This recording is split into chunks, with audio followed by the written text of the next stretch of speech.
Mike Triplett, covering the Saints for ESPN, and he joins us on the program. Mike, how's morale?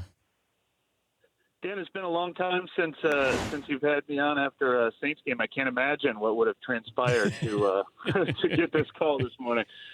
Morale is not good, but at least it's more anger than disappointment. I mean, the Saints in the city of New Orleans now has some of the more spectacular ways to end a season in heartbreaking fashion to compare them all. But this one's a little more angry than I think the Minnesota Miracle reaction was a year ago. Do you think that the non-call is overshadowing a lot of other things that transpired in this game? If you're a Saints fan, I look at it and say there are a lot of missed opportunities here.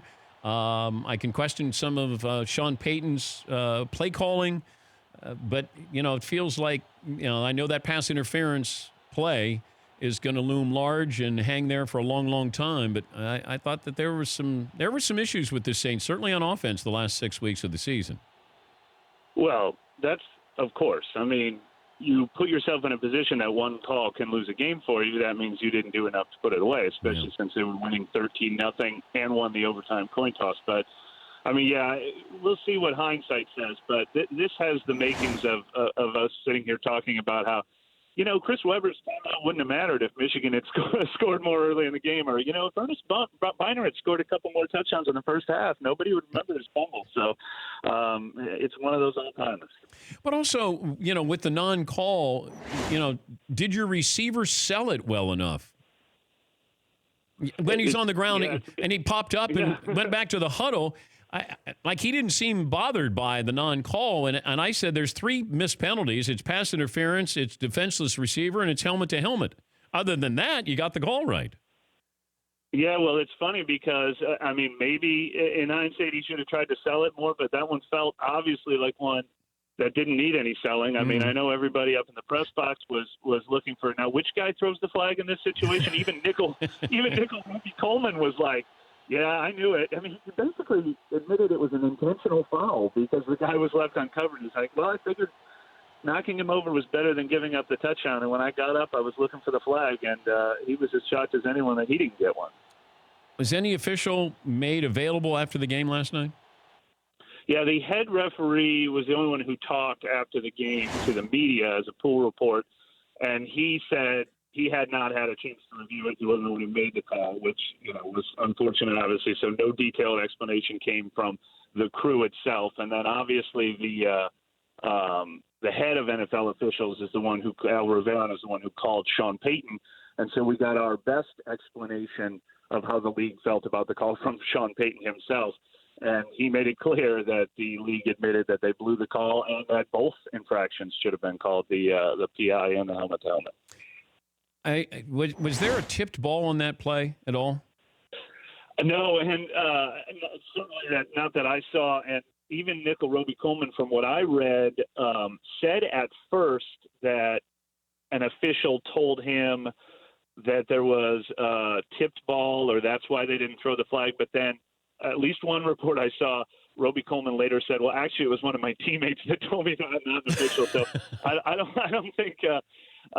don't think a tipped ball was part of that controversy. It was just a missed call. And look, you were right earlier when you said, it's not the only reason they lost the game. It was one bad play. You got to make sure you don't put yourself in a position for that one bad play to cost it. But nothing that bails the officials out of that situation. That's probably going to be one of the more memorable missed calls in sports history. I already saw comparisons to the World Series call at first base last night. I don't know if it'll live on that long, but it's in that ballpark.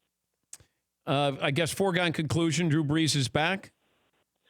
Yeah, I mean, he left a little ajar and said probably, I definitely think, and things like that. But, I can't imagine he wants to leave on this one. His last pass being an interception, unfortunate, and obviously something else that, was one of those things that could have changed the outcome.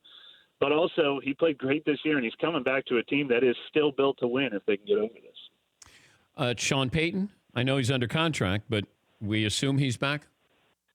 Yeah, I mean, I see no reason to change it while they've got this nucleus of young talent here. Especially, we always talk about cheap quarterbacks being a good way to build a good team, like Carson Wentz and Russell Wilson. the Saints have cheap everything else besides a quarterback with guys like Michael Thomas and Alvin Kamara and Marshawn Lattimore on their rookie contracts. They're going to go into next year as probably the favorites in the NFC, but this year proved that even being the number one seed doesn't guarantee anything.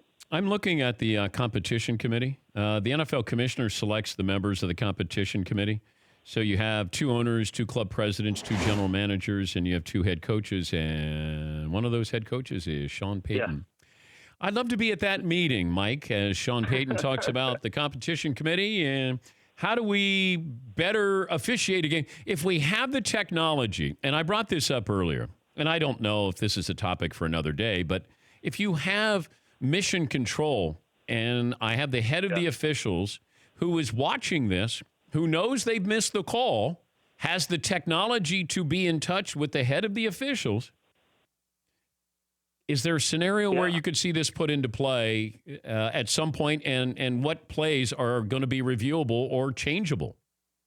Yeah, well, look, this has been a big topic long before this, and Sean Payton himself was a big advocate for it. I just tweeted out a story from 2 years ago where I remember the famous Richard Sherman pass interference or no call that made this a big controversy. Sean Payton made a strong plea that pass interference should be reviewable, and they've actually toyed with that in Canada, and I think the CFL championship was decided by a reversed egregious pass interference call. I know people love to say, oh, we don't need more replay reviews, but getting it right is more important than some delay that, and in this situation, I think you'd be hard-pressed to find a fan say, I wouldn't have wanted to wait 90 seconds for them to get that call right. I think there will at least be a push toward pass interference being a reviewable call because it's sometimes the biggest penalty in sports when you're talking about, 30 or 50-yard pass interference penalties. Mike, thanks for joining us. Good to have you back. We appreciate your time. Thanks for joining us. Anytime. Thanks. That's Mike Triplett, ESPN Saints reporter. For more Dan Patrick Show, tune to Audience Channel 239 on DirecTV or download the Dan Patrick Show app.